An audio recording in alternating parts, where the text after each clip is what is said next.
¿Cómo se la está pasando, DF?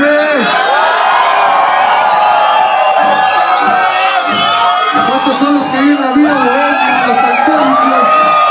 Cuando quieras, carnal, ocupo que lo grabes todo esto, por favor, para que la gente se prenda y nos llevemos un bonito recuerdo. A la gente, diga si no a todo, ponte para atrás.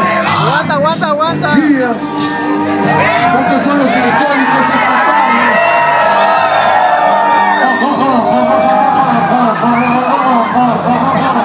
Soy escritor de poetas principiantes, seré poeta hasta que mi cuerpo aguante, que con el tiempo me he vuelto el mejor amante y no de ser alcohólico y se me da bastante. Nada es como antes, no sé si tú entiendas, tengo la cartera llena pero de problemas, pero mi círculo nadie esto no espera, solo no detiene la mayoría de mis temas afuera.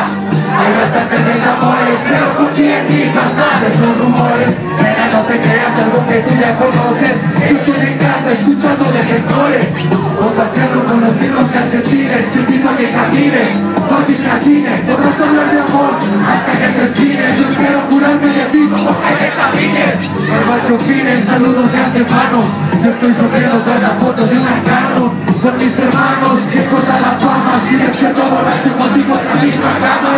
Corazón, solo te pido que esperes, me entenderás como este cabrón te quiere. Lástima que yo no tengo 19, pero contento con la vida que nada me debe.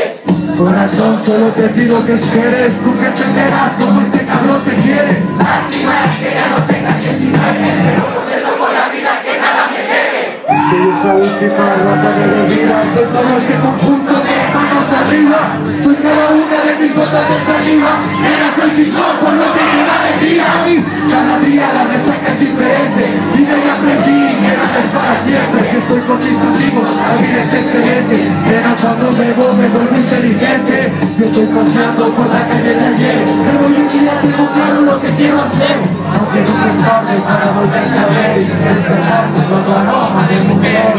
Corazón, solo te pido que esperes, los escuches ser posibles, cabrones. Lástima que ya no tenga 19, pero contento con la vida que nada me debe. Recio, corazón, solo te pido que esperes, te entenderás como este cabrón te quiere. Lástima que ya no tenga 19, pero contento con la vida que nada me debe. Sí, que nada me debe, pero contento con la vida que nada me debe. Y estando en DF la vida no nos debe nada, pinche gente chingona. No recuerden por qué hacemos esto. Ok.